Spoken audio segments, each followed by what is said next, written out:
Halo, Assalamualaikum warahmatullahi wabarakatuh. Perkenalkan, nama saya Andi Herlina dengan NIM 301222048 dari kelas IATB jurusan Ilmu Al-Quran dan Tafsir Fakultas Usuluddin Adab dan Dakwah UIN Kyai Haji Abdurrahman Wahid Pekalongan.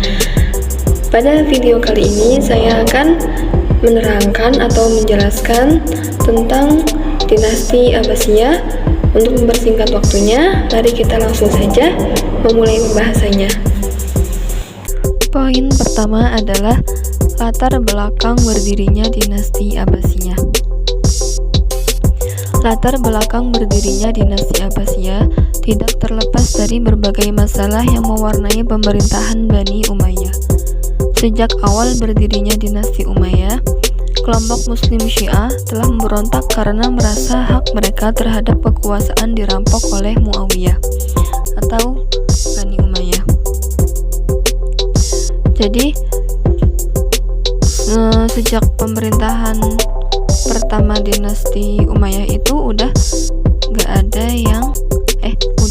yang nggak senang atas kepemerintahannya.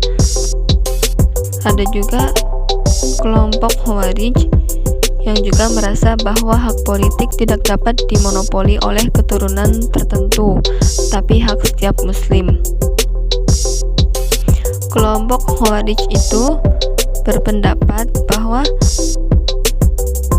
pemimpin Bani Umayyah atau penerus Bani Umayyah itu gak harus dari keturunan Bani Umayyah, tetapi itu adalah hak setiap muslim. Masalah itu terus memburuk hingga pada pertengahan abad ke-8, banyak umat yang tidak lagi mendukung Bani Umayyah yang dinilai korup, sekuler, dan memihak sebagian kelompok. Kelompok lain yang sangat membenci kekuasaan dinasti Umayyah adalah Mawali, yaitu orang-orang muslim non-Arab. Mereka yang kebanyakan dari Persia merasa tidak diperlakukan setara dengan orang Arab karena diberi beban pajak lebih tinggi. Keadaan pun semakin diperburuk oleh perang saudara antara sesama Bani Umayyah.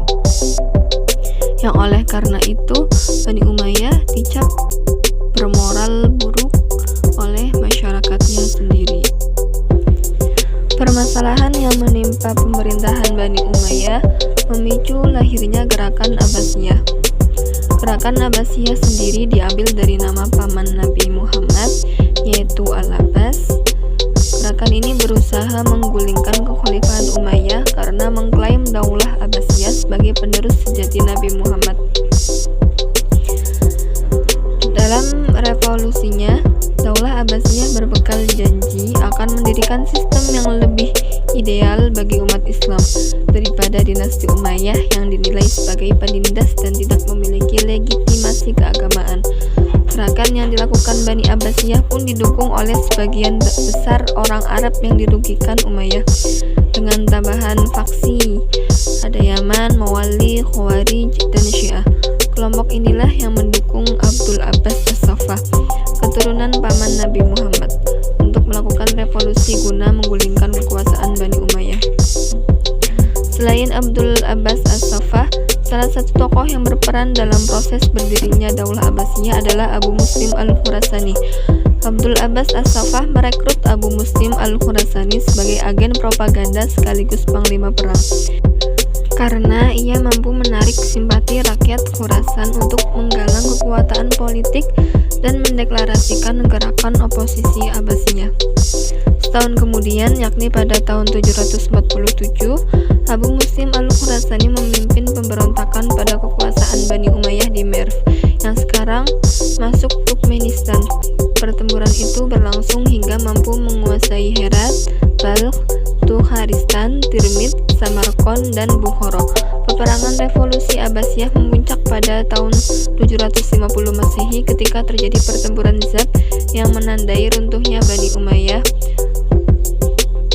Khalifah Bani Umayyah terakhir adalah Marwan II yang berhasil ditangkap dan dibunuh di Mesir. Sedangkan Abdul Abbas As-Saffah resmi memimpin dinasti Abbasiyah sebagai khalifah pertama. Jadi dinasti Umayyah itu hancur pada pertempuran Zab tahun 750 Masehi. ada silsilah atau nama-nama Khalifah Bani Abbasiyah. Kalian bisa lihat sendiri di gambar tersebut. Dari ke-37 nama tersebut, Khalifah Abbasiyah yang terkenal jasanya memajukan ilmu pengetahuan adalah Khalifah Al-Ma'mun. Ia menjadikan Baghdad sebagai pusat ilmu pengetahuan, kebudayaan, perdagangan, dan peradaban Islam di dunia selama berabad-abad. Daulah Bani Abbasiyah mencapai puncak kejayaan pada masa Khalifah Harun ar-Rasyid yang memimpin antara 786 sampai 809 Masehi. Selain dua tokoh tadi, ada juga khalifah yang berhasil membawa Bani Abbasiyah menuju masa gemilang. Di antaranya ada Al-Mahdi, Al-Hadi, Al-Mu'tasim, Al-Wasiq, dan Al-Mutawakkil. Poin yang ketiga adalah perpindahan dinasti Abbasiyah. Dinasti Abbasiyah memerintah di Baghdad selama 5 abad, yakni antara 750 sampai 1258 Masehi. Kekhalifahan ini pertama-tama memusatkan pemerintahannya di Kufah, tetapi pada tahun 762 Masehi dilakukan pemindahan ibu kota. Khalifah yang memindahkan ibu kota pemerintahan dari Damaskus ke Baghdad adalah Al-Mansur. Periode Abbasiyah ditandai dengan mengandalkan birokrat Persia untuk memerintah wilayah-wilayah tersebut serta meningkatnya keterlibatan Muslim non-Arab dalam ummah.